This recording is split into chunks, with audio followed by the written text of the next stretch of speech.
Hello guys, hi, welcome back to the my new video. आज मैं आप लोगों को मेरी वीडियो में पढ़ाने जा रही हूँ अपनी पाठ्य पुस्तिका 10th क्लास की क्षितिज का सेकंड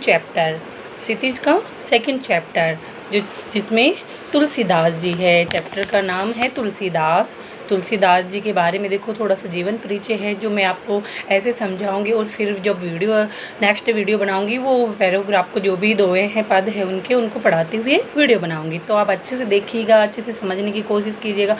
आज पढ़ रहे अपन तुलसीदास। तो तुलसीदास जी का जो जीवन के बारे में कोई मतलब काफ़ी विद्वान उनके बिल्कुल सही तथ्य के बारे में नहीं बताते, लेकिन फिर भी कुछ लोग जो है उनका जो जन्म है वह उत्तर प्रदेश के बांद्रा जिले के राजापुर गांव में मानते हैं।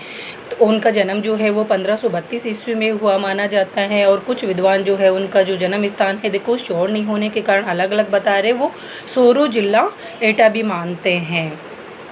तुलसी का जो बचपन है बड़ा ही संघर्षपूर्ण बीता, यानी कहा जाता है कि एक अलग सी लोगों की धारणा भी है कि यानी चर्चित कथा कहानी है कि जब तुलसीदास जी का जन्म हुआ था, जब उनका जन्म हुआ तो वो एक 5 वर्ष के बच्चे के जितने बड़े पैदा हुए थे और उनके मुंह में दांत भी थे। और कुछ लोग विद्वान या कुछ लोग कहते हैं जब उनका जन्म हुआ तो उन्होंने मुँह से राम बोला, इसलिए उनका नाम राम बोला भी, बचपन का नाम उनका राम बोला भी माना जाता है। उन्होंने राम का नाम लिया था पैदा होते ही।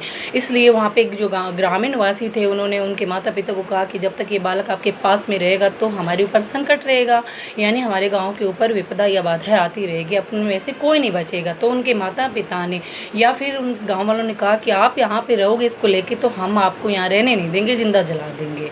और ये इसी बात से दुखी होकर के उनके माता पिता ने तुलसीदास जी को अन्यत्र कहीं आश्रम के पास में छोड़ आए थे। तो उनके जो गुरु है, तो यहाँ पे देखो उनके यानी गुरु की कृपा से, कहते हैं कि गुरु की कृपा से ही यहाँ पे तुलसीदास जी का जो है आगे जन्म यानी सवरा है, कह सकते हैं कि उन्हीं की कृपा से उन्होंने राम भक्ति का प्रारंभ किया, जिसे कह सकते हैं यानी राम भक्ति का जो मार्ग मिला उनको वो गुरु की कृपा से ही मिला।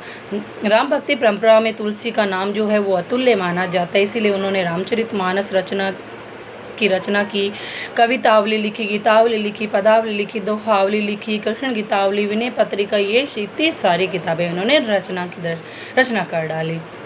ये कुछ अलग भी धारणा है कि इनका जब गुरुजी ने जब वहाँ आश्रम में जाने के बाद में इनकी शादी भी हुई थी, तो शादी होने के बाद में फिर इनकी विरक्ति हुई, यानी इनकी पत्नी ने इनको काफ़ी कुछ सुनाया जिसका नाम रूपवती था या गुणवती था, जो भी।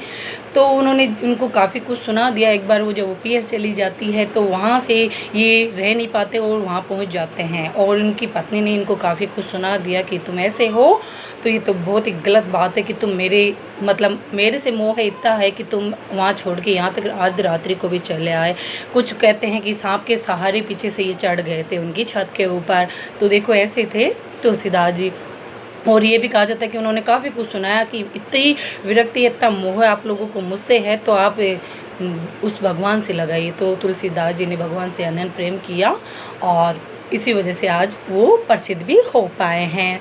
तो जो नेक्स्ट अपना चैप्टर है जो मैं आप लोगों को, आज तक की वीडियो इतनी है, और नेक्स्ट वीडियो जो बनाऊंगी उसमें मैं आप लोगों को इनके जो पद या दोहे हैं यानी राम जो फर्स्ट है अपना, इसमें राम कृष्ण परशुराम संवाद है, वो आप लोगों को मैं नेक्स्ट वीडियो में बताऊंगी पढ़ाते हुए।